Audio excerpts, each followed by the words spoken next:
Hi, and welcome. You're listening to the X22 Report. My name is Dave, and this is episode 793B, and today's date is October 16th, 2015, and the title of this episode is Officials Claim the Cyber Attacks on the Electrical Grid Are Intensifying.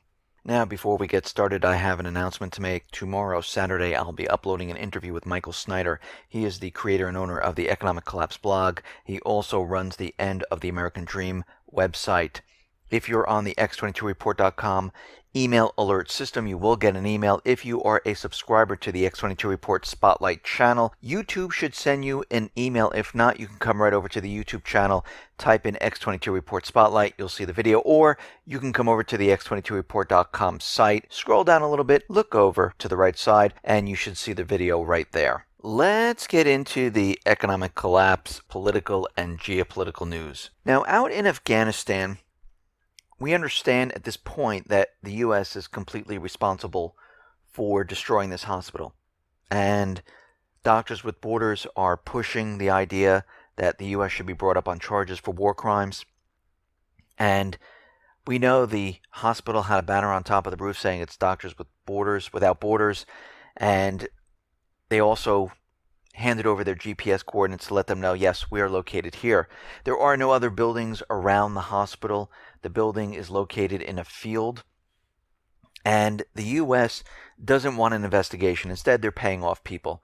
And we know from corporations like insurance companies and other types of companies like pharmaceuticals, when they don't want the word out or an investigation done, they kind of pay off people.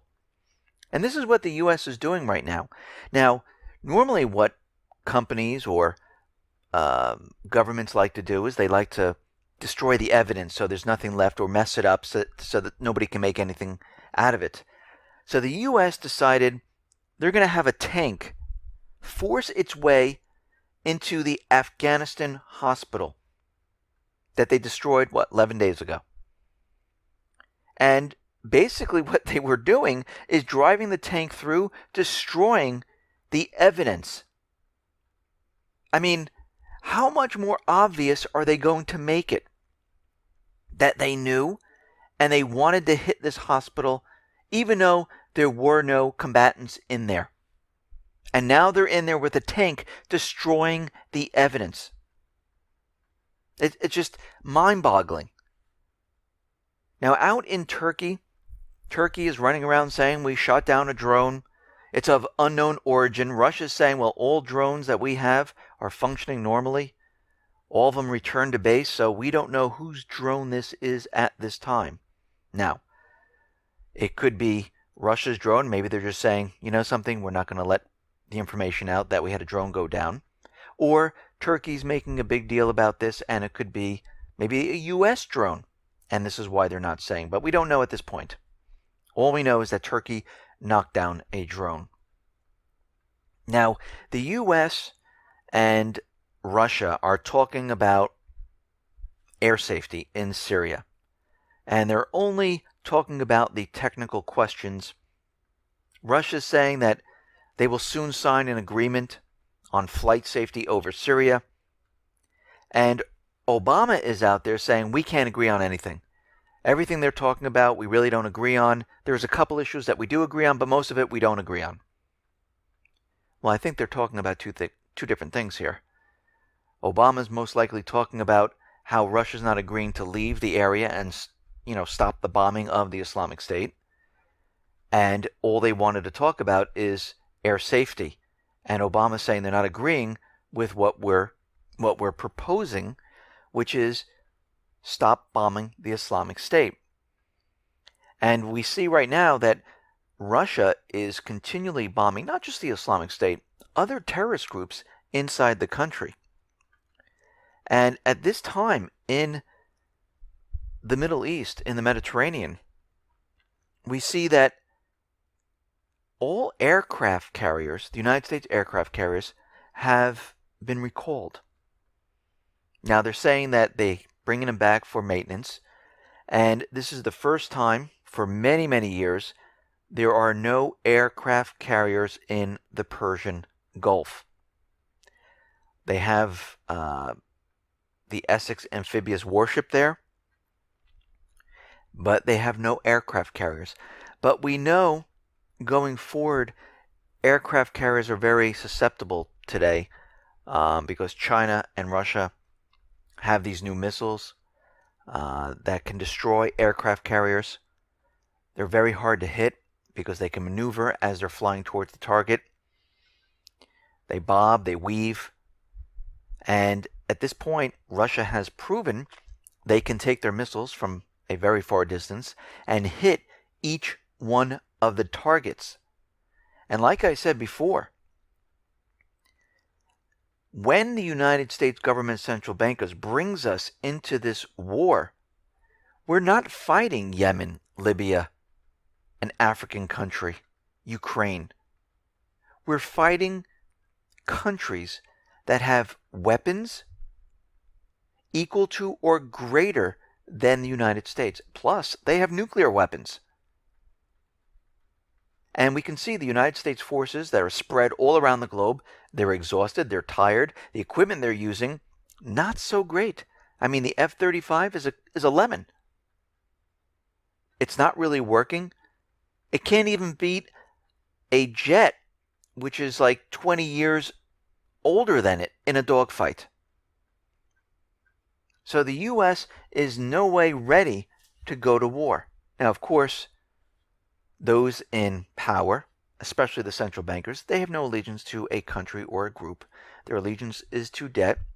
But the U.S. government, they do believe that they can win this type of war, even if it goes nuclear. Because they'll just hide in their bunkers and they'll emerge later saying, see, we won. I mean, the population is cut in half, but we won. And this should make everyone very, very nervous. Now, Russia is continually pushing the Islamic State back. The growing numbers of the Islamic State militants in Syria have become discontent with their command, and they're deserting. They're running. And the U.S. is quickly trying to maneuver and have them join this new group so they can say, there is no more Islamic State. But they still have their forces, and all they did was rebrand them. And this is what they're trying to do at this point.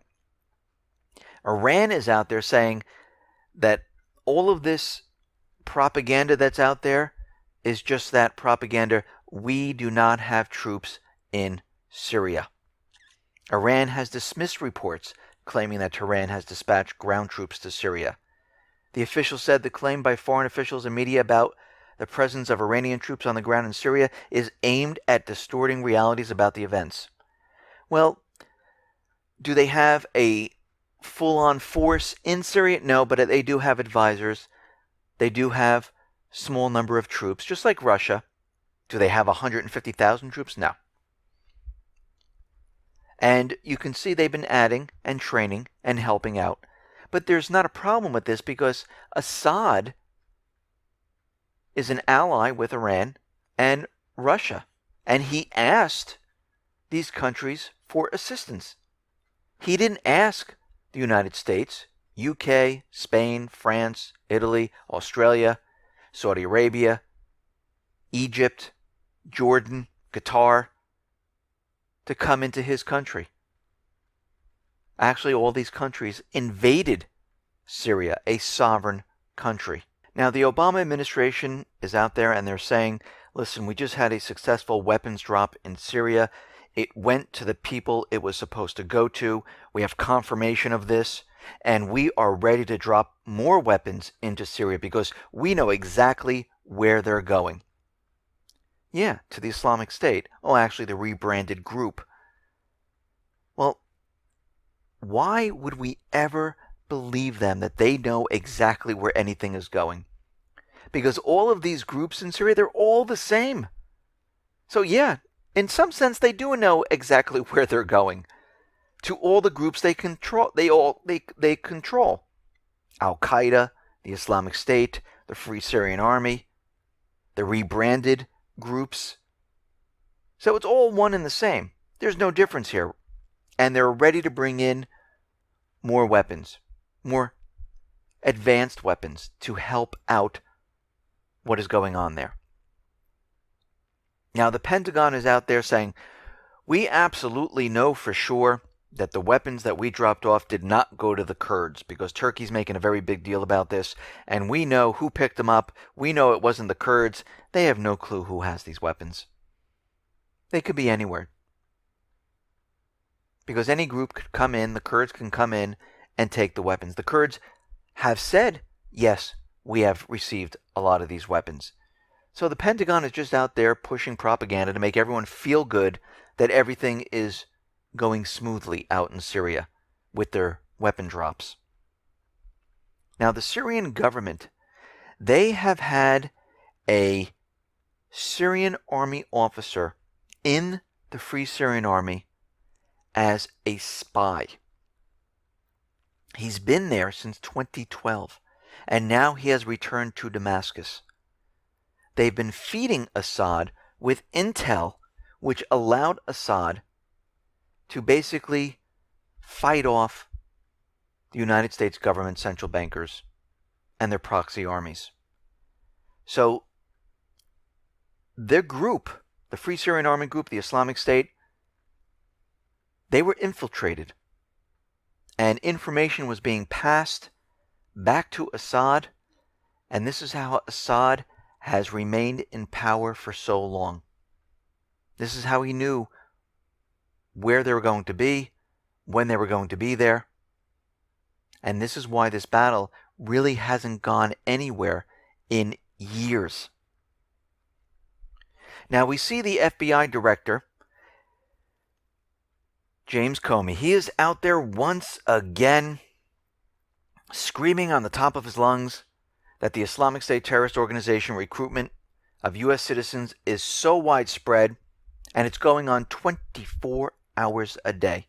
Hundreds of people are consuming social media efforts to either draw them in overseas to join the extremists. So they're still using this propaganda, even though we all know at this point that the Islamic State works for the United States government. And we know that this is a proxy army made up of paid mercenaries. These aren't real terrorists. But he's out there still pushing the propaganda, because you have to remember, a lot of people are still sleeping. A lot of people still believe that the Islamic State is a terrorist group. Well, in some respect it is, but it's the United States government's terrorist group.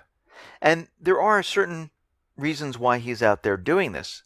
Well, one of them is he wants the ability to spy on everyone. And if he keeps shouting this out, trying to convince Congress, eventually he's hoping he can wear them down and get his way. He wants to bypass encryption. He wants to spy on everyone's email. He wants to have access to your phones, to your texts, your tweets, and everything else. And this is why everyone needs to protect themselves. Make it harder for them. Why should we make it easy?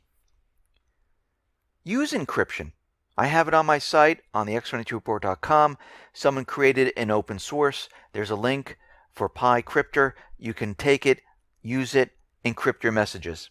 You can use Start Page to do your searches. It will mask where you are and who you are. Yes, I know if you use the proxy service, sometimes you don't get the full website. But at least it will mask your searches. You can use a product like Blocket Pocket at blocketpocket.com. These are little sleeves that you can slip your driver's license in, your credit card, your phone, your iPad, and it blocks the signal. It makes it so they can't track you. I mean, there's other added benefits. It also blocks the radiation from phones. That's a good health benefit.